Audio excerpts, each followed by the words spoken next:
Good morning. It's January 31st. I'm Rustin Edwards with my esteemed colleague Matt Stanley, and welcome to another edition of the Smoking Barrel. Morning, Matt, you Smoking Barrel legends. hey, you know what they always say? They say 2 times is a trend, 3 is a streak. Yeah, we are streaking. Well, we're not. We don't do that on this channel, but we are certainly on a streak. That we are. So how are things looking from the catbird seat there in beautiful Dubai today? Well, it was torrential rain Thursday, Friday, which the country's just getting over, but it's very nice. Everything's greener. All good. I mean, look, it's a period of the year. You know, people are getting over dry January, and people's things will start coming back. People are getting ready for IE week, or the old IP week. It's coming up in a month's time in London. Well, that's coming into February. Yeah, Energy World get together again. You know, COVID, what is COVID? I mean, largely 3 years ago since really the lockdown started. I think it's 3 years ago last week that the WHO officially declared it a pandemic.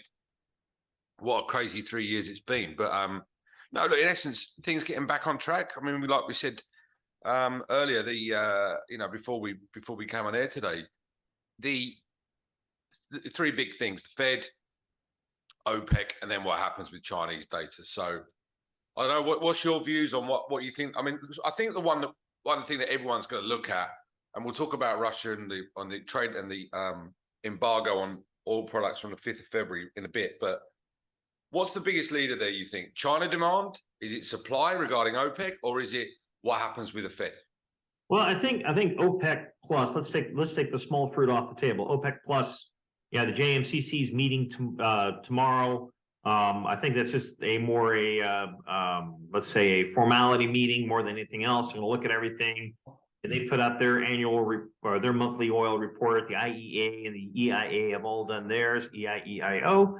And at the end of the day, I don't think OPEC really does much of anything. I think they continue with their cautious approach to the market, which from the OPEC perspective has probably been the right call. Cutting back what they've cut back, despite the fact they still are underproducing probably close to 1.6 million a day versus their quota. And you've got the OPEC Secretary General saying that they've got more spare capacity now. So, you know, net, I think OPEC just kind of sits back and relaxes. I mean, crude at $83. What's not to like for the OPEC member? Well, it's an interesting one because, yeah, I agree with you. You know, if you're saying the function of the group is to ensure market stability by looking at the core data and balancing supply with where they see demand, then yes, the way to highlight that is a stable oil price, which, apart from a couple of moody, hungover traders at the beginning of January, has been in between 80 and 90 for most of the month. You know, we're, like you said, 83.52 now, down $1 today, but I think most markets are off today. Sorry, not off, but down. It depends though, because this is where it all feeds into new flows. So India are now buying a lot more Russian crude oil than they're buying Saudi Arabian crude oil. So where, you know, historically the Saudis and the Indians obviously have a very tight relationship. India are the 3rd biggest importer of crude oil in the world. But as we've been saying for months now, they are price sensitive. 1.6 billion people, whatever it is, they're more than China, biggest country in the world in terms of population. You go where the cheapest feedstock is to power what you need to power. Refining margins are good. So they're going to buy more Russian than they're buying Saudi. Saying that, Europe are buying more Saudi and Iraqi than they were Russian. For the first time ever, WTI was the biggest contributor in the EU for crude supplies, regionally, and then a lot of Kirkuk and Basra heavy and Saudi barrels have been going up there to replace those crude slates up in the EU, which will have to happen. And of course, came in on the 5th of December. So I don't know. Is the de facto leader Saudi in OPEC? Do they go, right, is this a conversation that we need to have that forms the shape of 2023? And that is one of market share, because what do they do? At the end of the day, the cartel group are there in order to maintain that people within that block have a stable income, especially the GCC core. So I think you're right. I think that largely it will be a meh meeting, but I think it just might be one eye. I'm thinking, are we? I know Russia and are still part of the OPEC Plus agreement. Is that discussed? I don't think so. I think it's too early. But I think some people will have their eye on that Russia are gaining market share because they are selling through the likes of Saudi Arabia and KPC, etc. Well, I mean, but it's a case of market share versus shifting their market. So yes, OPEC was a big supplier into the Asian markets, has been for a long while. Russia's supplanting that as much as they can, up to about the 3 to 3.5 million barrels a day that comes out of the Russian Baltics going into India and also in other Asian refiners. But they have found homes in other markets, and I think the biggest question or the biggest answer will be revealed on the next OSP release. As the oil flow has changed, where the Saudi oil is going into Europe, and they haven't discounted OSPs into Europe yet. They've been discounting into Asia as trying to maintain a market share position. But the fact of the matter is, they're probably being much better off going into Europe because Europe has very few alternatives. And so, happy days. Let's keep the OSPs high. Yeah, we'll discount into India, knowing that they'll never be able to discount as much as Russia. Yeah. And and the thing is that when China did reopen, which shocked many people, I imagine the Saudis included, the buying spree that China went on for Chinese New Year had passed because they were only given about 3-4 weeks notice until people were going to go start out and making travel plans, etc. So that ship had sailed. But yeah, I agree with you that there's a change in patterns. But again, take the Burgas refinery in Bulgaria. See, that has a waiver on what crude they can purchase into the refinery until next year, until 2024. So they can still burn Russian oil. So what is to stop any other Russian-owned refinery within the EU applying for the same waiver? Well, I mean, there are multiple. We have all the pipeline refineries as well have the same waiver. Not just Burgas is a waterborne pipeline. Pipeline refineries still have Russian flow. So Russia not gone to zero. It's just not coming in via ship. It's just still coming in via the pipeline. Now, granted, Germany and Poland have made a conscious decision not to buy Russian oil, and they are supplanting their pipeline-fed refineries through imports into Gdansk and into Hamburg. And utilizing the pipeline system that way. And also, they're also buying Kazakhstan crude up through the Drozhba, where Kazakhstan agreement with Transneft. So, net, Russia's still making revenue on that flow into those refineries. They're just not making the crude sale. Right. But I think those waivers are going to be very sticky. It's going to be very hard for the EU to tell Burgas and some of the other European refiners, okay, stop buying the Russian oil now. Because until you build the facilities up to do the imports and reroute the crude flow via pipeline, the landlocked refinery is still needed because you still need to feed all these people who are in the mid-con Europe with gas and diesel. This is the issues. I mean, I can't see the EU doing anything but enforcing the ban as rigorously as possible.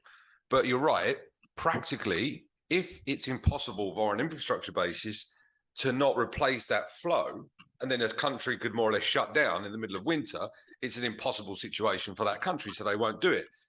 So when you're from the shipping point of view, then when you fix a boat, or for say, I mean, how you must have new protocols. The market must have new protocols, new compliance regulations to ensure that you as an owner are not at any point exposed down the chain that you might be carrying Russian oil. Well, I mean, yeah, it's all part of the declarative status. Now, the whole thing around the price cap and how oil is moving on the price cap, there is a case of, are you morally going to follow it, and the legality of following it. And so when you look at it from a legality standpoint, I don't think there's any issue as long as you have proof and documentation proof that oil was purchased below the price cap, therefore freight and everything qualifies. And it's very hard to come back and say, well, how can you prove that that was actually bought at that level in order to get the benefits of the price cap transportation?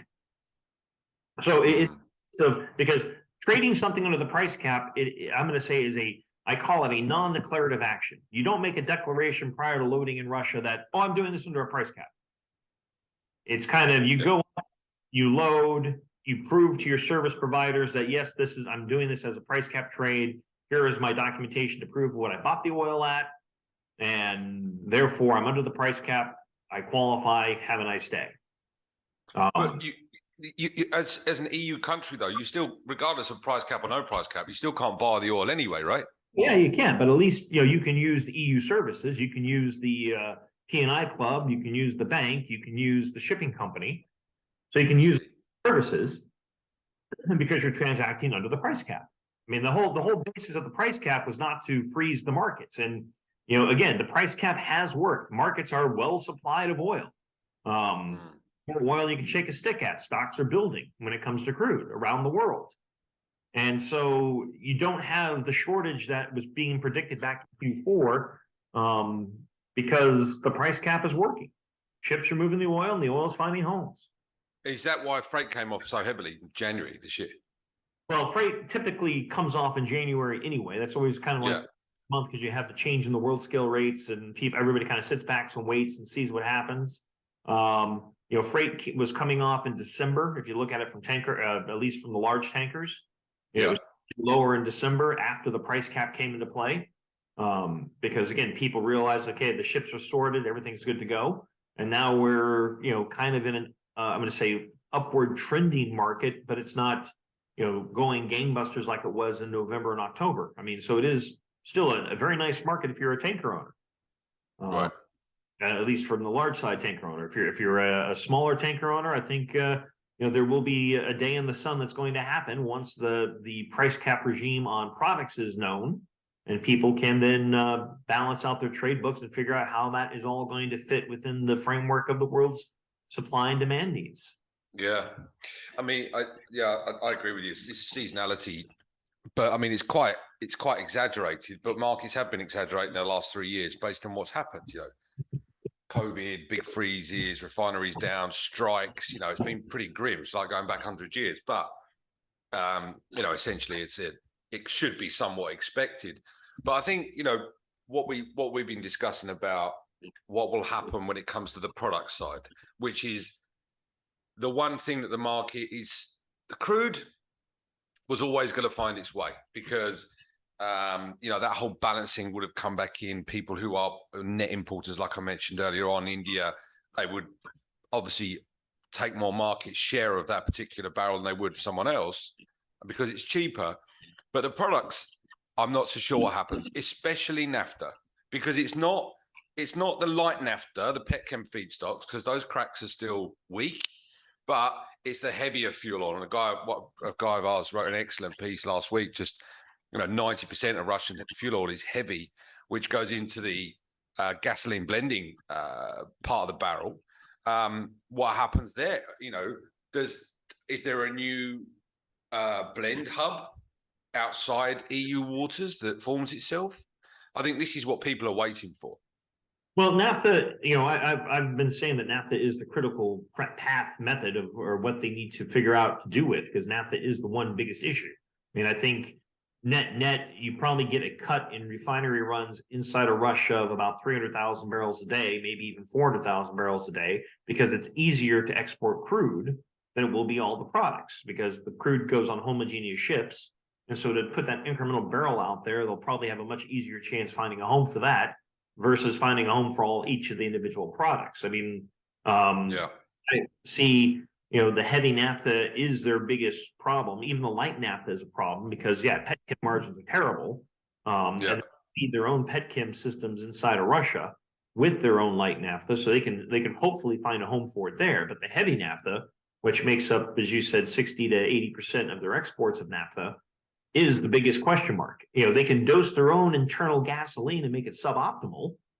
But people will be running around with a bunch of 82 octane fuel versus 95 octane fuel. Yeah, exactly. That's the issue. We've all been in those issues. One thing, do you think the gas issue, which everyone was talking about last year, and governments had to amend budgetary policies in order to try and subsidize the vast population of the whole continent, including the UK, and then LNG terminals have been built relatively quickly, especially in Germany. But is the gas crisis sorted, or is it just a temporary thing? Because I can't see how that's suddenly not an issue anymore, because no one's talking about it. I think the net gas has been patched. When I say patched, because when you think of the import facilities that have been put in place, it's not like they have built regasification ports. They have a bunch of older LNG ships at very good rates for the LNG owner to act as a regasification plant. Offshore. Facilities built. So you have a bunch of ships on long-term charter now with the German government and the EU that are basically acting as your terminal operator until the actual facility gets built on the inland side, that they can then get rid of these ships. And those facilities are going to take a couple of years to build. You just cannot just flip a switch and build one in 6 months. Because they do require different metallurgy as well as other equipment that has to be built from scratch. I think the nat gas crisis, the bullet has been dodged. We're in the down hell slope of winter. There'll probably be 1 or 2 more cold snaps that hit between now and March 31st.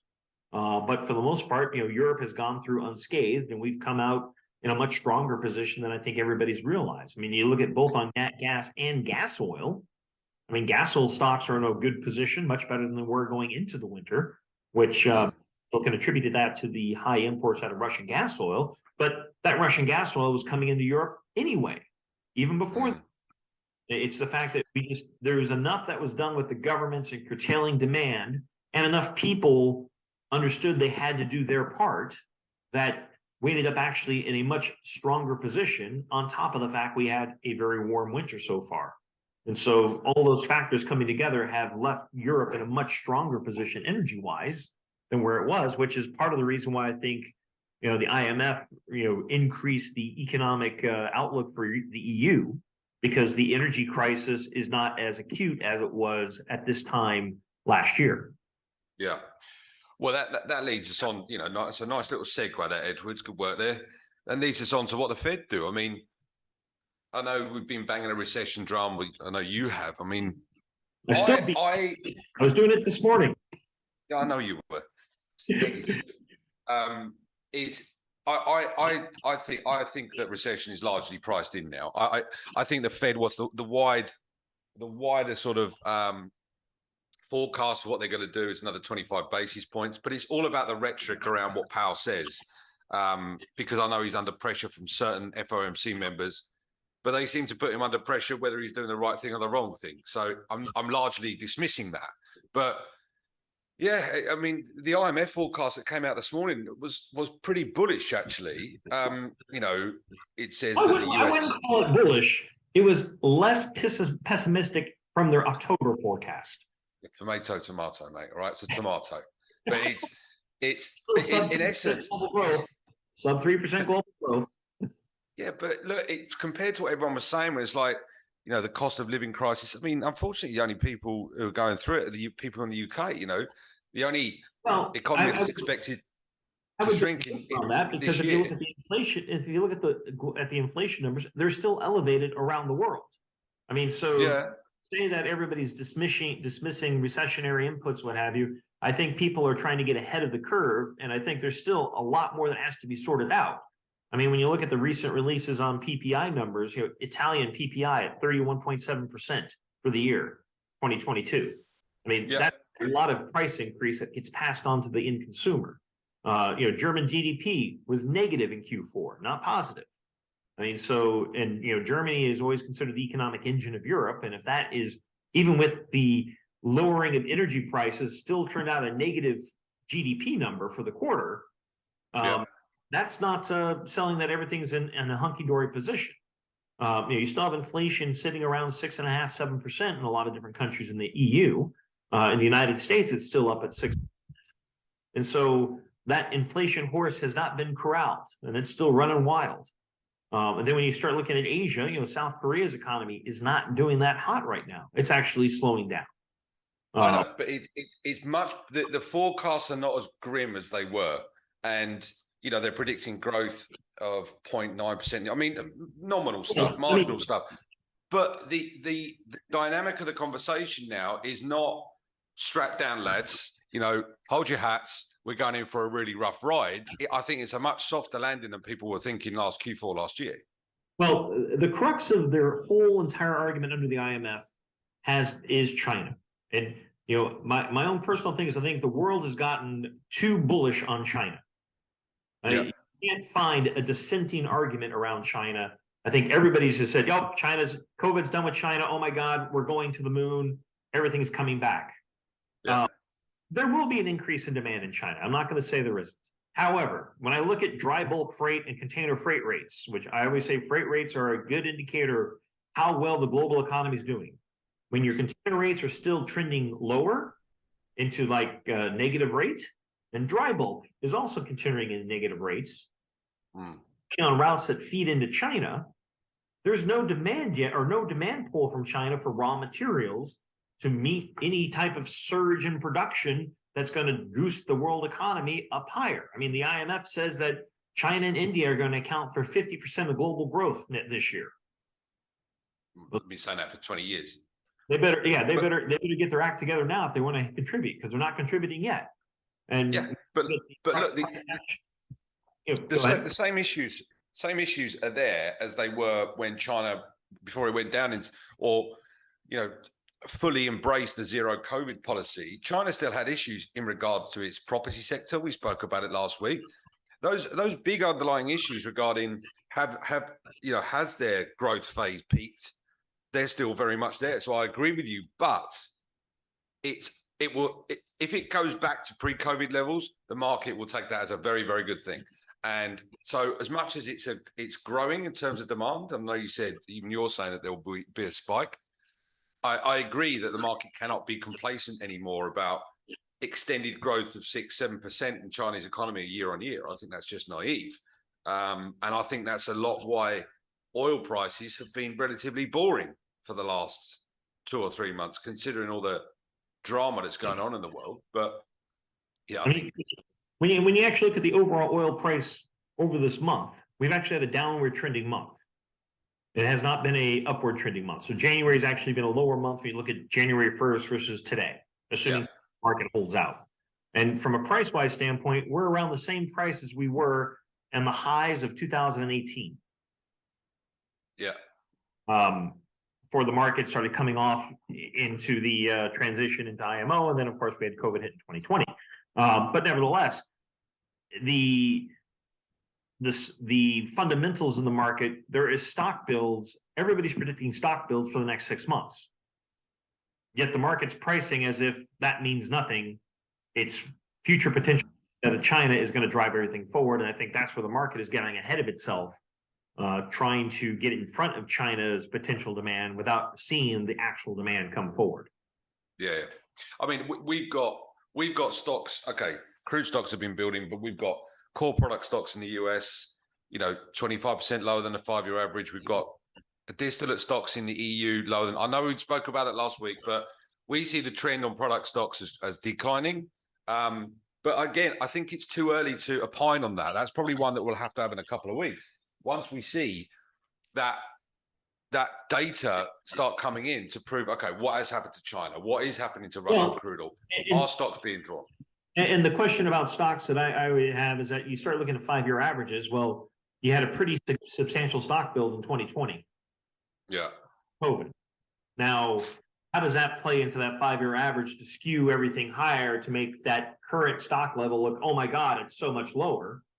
I mean, it's almost like you have to exclude the last 3 years and look at stock levels back in 17, 18, 19 to compare to today in order to get a better grasp as to, are we more in a normalized inventory pattern, or are we truly, oh my God, so low, it's horrible. Well, I mean, you're asking there for a world where everyone dances around a campfire holding hands and everyone's stable and happy and there are no issues. Yeah, Well, Not on your Nelly. but back to your earlier question on what the U.S. Federal Reserve is going to do. I mean, the FOMC meeting, I give it about 75% for a 25 basis point and 25% for a 50 basis point increase. The underlying data out of the U.S., yes, it looks good, but there's also a lot of things inside the U.S. data that doesn't look good. Consumer spending is down. The GDP out of the U.S. for Q4, a lot of that was due to inventory builds inside the corporations. So a lot of stock building, which directionally is not so good because that means if you're implying capital inside of inventory and not selling that inventory. And also there was a big downtick in the amount of imports that came in. And so it got skewed to higher export numbers due to lower imports. Order. Now, the big question or the big red flag that I see in the U.S. economy, or especially around GDP growth, is consumer activity. Consumer spending has been downward trending, and it's probably it was one of the lowest numbers seen since 1935, when on a percentage change basis, not on a percentage change basis. And so, if the U.S. consumer is not out there spending, then that doesn't bode well for at least Q1, Q2 GDP. Unless there's other factors that roll in to change the overall summation of what the figure comes out to be. But the U.S. consumer has to get up and has to start spending, and that's going to help. That will push China into a more growth export mode. But if they're not there, China is going to produce products that go nowhere, and you're basically going to start locking down factory production in China. Well, yeah, I agree with you that look, there's a lot of ambiguity when it's coming to what's happening in the States and what will happen in the EU when it comes to consumer spending. But as I mentioned, look at the positive side of high energy prices, stable energy prices. The Middle East is booming. I mean, Dubai, where I'm sitting. Yeah, but how many people is that? But tourism is up with China coming back. GDP numbers should look good in the Middle East. That's right, what I think. From a consumer population standpoint, the Middle East is not a large consumer pool. Yes, they have a lot of money. They can buy a lot of things. They can buy as many toys as they want to buy. But from a global, from a population GDP ratio standpoint, they're not that big of a provider of growth in the world. No, you're right. They're not. But I think it's if you want to look at indicators, what people are willing to do, I think that with China opening up, Dubai Mall will be full of people filling bags of Balenciaga stuff. That's what I think. I think that will give a sort of indication to who's doing what and when, and then that could feed into other areas. I don't know, but we've got to see some January data will be very interesting to really set the theme for the rest of the year. So that's why I'm saying we've got to listen to what either Al Gates says on the new OPEC lead, the Kuwaiti energy minister, and then we've got to see what Powell says and just listen. The market will be looking for indicators just on the general chat that he will make in his statement, both of them, and I think that will really set it off as opposed to what they actually do. Yeah, I mean, the forward-looking statement by the FOMC has always been the one that gets digested and dissected. Exactly how the words have changed from 1 month meeting to another month meeting. I always find that interesting that people are doing the wordsmith on it all. So, nevertheless, as after the FOMC, then we got the EU, ECB, and we've got the Bank of England, which are all both projecting at 50 basis point increases, which is going to keep the, I think what that does, that keeps the dollar under pressure, which then directionally helps give support to commodity prices because the weaker dollar usually will mean stronger commodity prices. Yeah. The unfortunate thing is that as commodity prices get supported and keep stable, means inflation has a hard time going away. Well, that's going to be. That should. If energy prices stay stable, though, then that inflation will catch up. That chart will become a lot more linear, and it should have done its job. I don't know, but I think in terms of aggressive rate hikes, I think we're coming to the end of the cycle. Don't think we're done yet, but I think we're coming certainly to the end of it. But yeah. Well, that's something that we have to wait and see what happens because we can only prognosticate as far as we can prognosticate. Yeah, like Punxsutawney Phil. Who is about to make his presentation in 2 days. So There February, you go. you know, are we going to see another 6 weeks worth of winter or not? That's the big question that everybody's going to have. Love that little beaver. Is it a beaver or a wombat? Is groundhog. Oh, of course he is. It's not called Beaver Day with Bill Murray. It's called Groundhog Day. Let's not get into this conversation. I'm sure he's got some stories. Our next TSB will do a comparative anatomy of the beaver, groundhog, and wombat. So we can all get an idea exactly what they are. Let's talk about marsupials. Maybe on another channel though, Edwards. Well, and All right, like, comment, subscribe. well, the last thing we have is February is also the kickoff of the Rugby Six Nations. Yeah. Which, you know, I don't know if you want to take a prognostic call on that, but hopefully my Wales team will come out on top after a drought that we've experienced. Yeah. Well, I think all eyes on the Welsh, English, but I mean, I think it's for French to lose, as much as that hurts me to say. They lost one World Cup, so they've got to win something, haven't they? All right, so I guess that's all we have time for today then. Matt, Good. always a pleasure. And for you out there viewing, hit that like and subscribe, and we'll catch you all next. Yeah, there. Yeah.